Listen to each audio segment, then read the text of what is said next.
Viloyatimiz hayotiga doir muhim xabarlar taqdimoti bilan efirda Vaqt informatsion dasturi. Assalomu alaykum.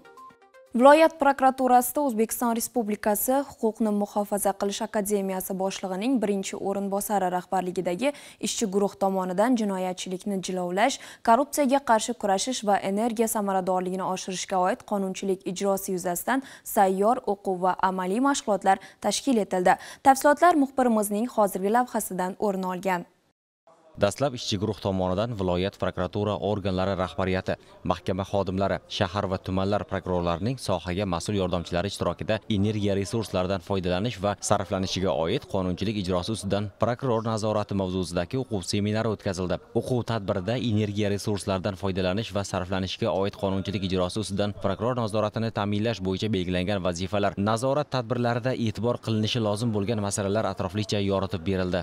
Elektr energiyasi tejamkorligini ta'minlash, korrupsiya qarshi kurashish, shu jumladan maishiy korrupsiyani oldini olish va jinoyatchilikni jilovlash masalasida seminar treninglar tashkil etilyapti. Aynan bugungi tadbirimizda birinchi mavzuyimiz bevosita elektr tejamkorligini ta'minlash mavzusiga bag'ishlangandi. Hozir uni tamomladik. Hozirda esa shaxsan o'zim maishiy korrupsiyani oldini olish masalalarida ma'ruza qilish rejalashtirganman va undan keyin bevosita tergov sifati va boshqa mavzularda ham ular bilan gaplashib o'tib, bu boradagi bilimini, mahoratini oshirish niyat qilganmiz.